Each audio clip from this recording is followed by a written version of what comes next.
नमस्कार दोस्तों, आपका स्वागत है हिमकॉम न्यूज़ में। मैं मुस्कान पांडे। आज हमारे साथ हैं देश के जाने माने सुप्रीम कोर्ट के senior advocate doctor AP Singh, जो ना सिर्फ हाई प्रोफाइल केसों के लिए सामाजिक मुद्दों पे भी बोले जाने के लिए जाने जाते हैं। नमस्कार सर। नमस्कार सर।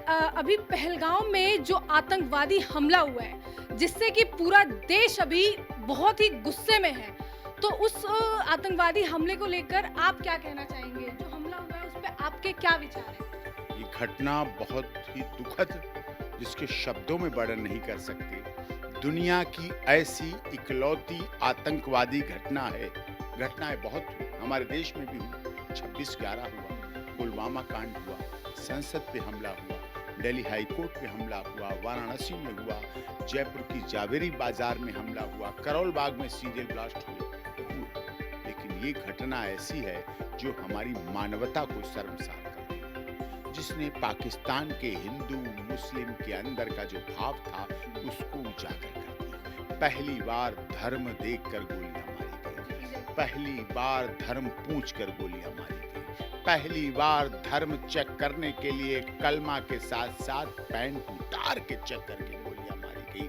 इससे बड़ी नरसंहार कोई नहीं हो सकता। मानवता की इससे बड़ी हत्या नहीं हो सकती।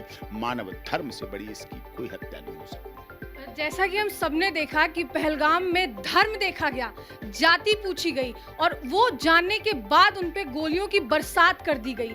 तो आपको क्या लगता है कि ये एक प्लान आतंकवादी हमला था, या इसमें आप क्या कहना चाहेंगे? आपको क्या लगता है? पूरी साजिश के साथ किया गया हमला था, पूरा टारगेट करके किया गया हमला था। और ये हमला उन्होंने इन 28 लोगों पर, जो कि 28 ही प्रांत से लगभग आए थे, जिनमें हमारा मराठी था, यूपी का था, बिहार का था, दिल्ली का था, हरियाणा का था, उत्तर प्रदेश का था, मध्य प्रदेश का था, राजस्थान का था, बंगलोर का था। हमारे तो सब प्रदेशों के थे। लेकिन ये हमला जो 370 और 35 के बाद शांति आई थी, फिर से आर्मी हटके लोगों को खुशहाली आई थी, लोगों में फिर से वहाँ IAS IPS बनने के सपने जगे थे, फिर से वहाँ एम्स और मेडिकल कॉलेज और यूनिवर्सिटी बनने लगी थी, फिर से डल झील के जो शिकारा और हाउस बोट वर्षों से बंद पड़े थे वो फिर से चलने लगे थे, फिर से राष्ट्रीय ध्वज के साथ लहराने लगे थे, फिर से वहाँ लोग छठ पर्व मनाने लगे थे, पूर्वांचल के लोग। ये उन पर हमला है। जो होटल, जो गाइड, जो एयर सर्विसेज, जो टैक्सी, जो सब कुछ मार्केट फिर से चलने लगी थी, उस सब पर एक बहुत बड़ा हमला है। मानवता पे हमला है, मानव धर्म पे हमला है, भारत के साथ जुड़ी हुई पूरी दुनिया पे हमला है। हर इनोसेंट व्यक्ति जो देश और दुनिया में रहता है, ये 28 लोगों पे हमला नहीं था, ये हर उस मानवता पे हमला था जो पूरी दुनिया में जड़ें पसारे। पहलगाम में जो आतंकवादी हमला हुआ, तो इस आतंकवादी हमले के बाद सीमा हैदर भी चर्चे में आ गई हैं फिर से, ठीक है, जिनका केस आपने लड़ा, जिनके साथ आप खड़े हैं।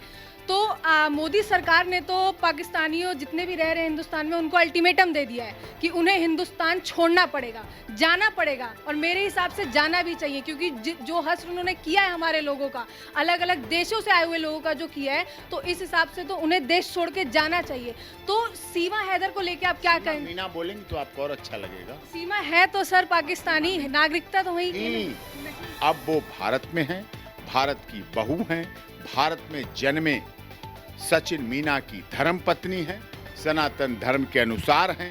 भारत में जन्मी भारती मीना एलिस मीरा की माँ है, उस मीरा का पिता भारतीय है, वो मीरा भारतीय है, उसकी नागरिकता भारत की है। मीना समाज का सिरमौर है।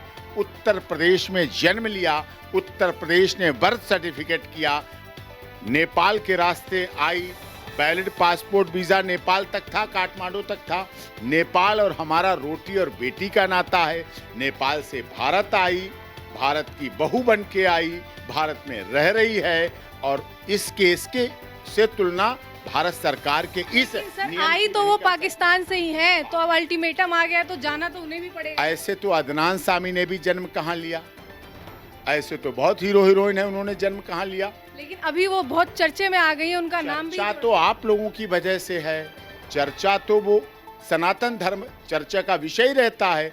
सनातन धर्म में भारत माता की जय करती इसलिए लोगों को चर्चा है, हिंदुस्तान जिंदाबाद कहती इसलिए लोगों को चर्चा है, गणेश चतुर्थी करती है, दिव्य कुंभ महाकुंभ में गंगा जल के स्नान करती है, महाशिवरात्रि का व्रत रखती है, जब चंद्रयान पे हमारा विमान जाता है उनकी शुभकामनाओं के लिए व्रत करती है, जब आदित्य L1 की सफलता के लिए बात करती है, भारत और पाकिस्तान के वर्ल्ड कप मैच में भारत के लिए दुआएं करती है, डॉक्टर AP सिंह को राखी बांधती है, करवा चौथ का व्रत रखती है और भारत माता की जय करती है।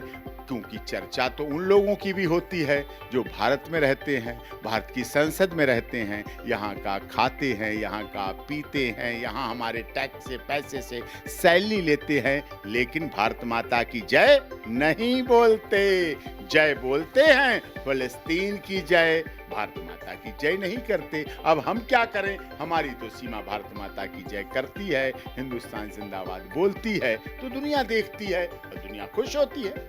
तो सर, पहलगाम में जो आतंकवादी हमला हुआ तो उस पे आपकी मोदी सरकार से क्या अपील है कि उन्हें क्या करना चाहिए, उन पाकिस्तानियों के साथ क्या करना चाहिए, पाकिस्तान का क्या करना चाहिए? हमें मोदी जी को सलाह देने की जरूरत नहीं है। मोदी जी 140 करोड़ लोगों के प्रधानमंत्री हैं। मोदी जी इस दुनिया में जितने NRI रह रहे हैं उनकी भावनाओं, दिलों और दिमाग पर राज करने वाले प्रधानमंत्री हैं।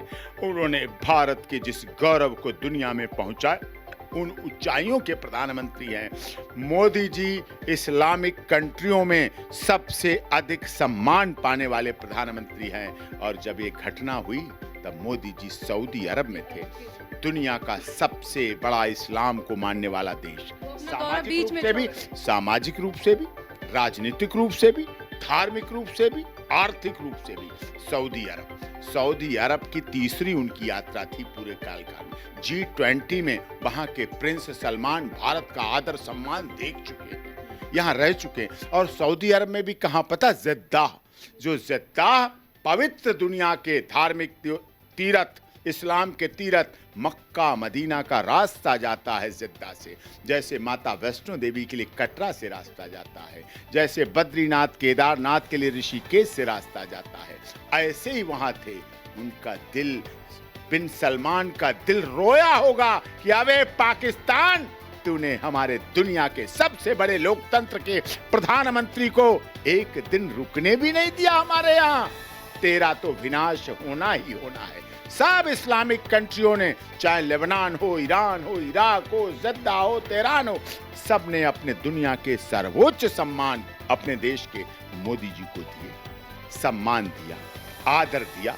मोदी जी ने भी ट्रिपल तलाक को ऐश करके दुनिया के इस्लाम की मानने वाली महिलाओं को दिखा दिया कि भारत महिलाओं का अपमान नहीं सह सकता, भारत करेगा सबके साथ सम्मान आदर। हम सबका साथ, सबका विकास, सबका विश्वास और सबके साथ न्याय करते रहे और हमारे लोगों की पैंटें उतरवाई जाती रहीं। हम वसुधैव कुटुंब करते रहे, हमारे लोगों से पूछा जाता रहा हिंदू कौन है, मुस्लिम कौन है। हम सर्वे भवन्तु सुखिना सर्वे संतु निरामया करते रहे और हमारे लोगों पर गोलियां चलाई जाती रही। हमारे विश्व का कल्याण हो, प्राणियों में सद्भावना हो, धर्म की जीत हो, अधर्म का नाश हो, हमारे बच्चे ये बोलते रहे और हमारे बच्चों के सामने उनके पिता, माता और परिवार वालों को गोलियां मारी जाती रही। बहुत बहुत धन्यवाद सर आपका, आपने अपना कीमती समय हमें दिया। तो यहीं पे खत्म करते हैं शो को। धन्यवाद।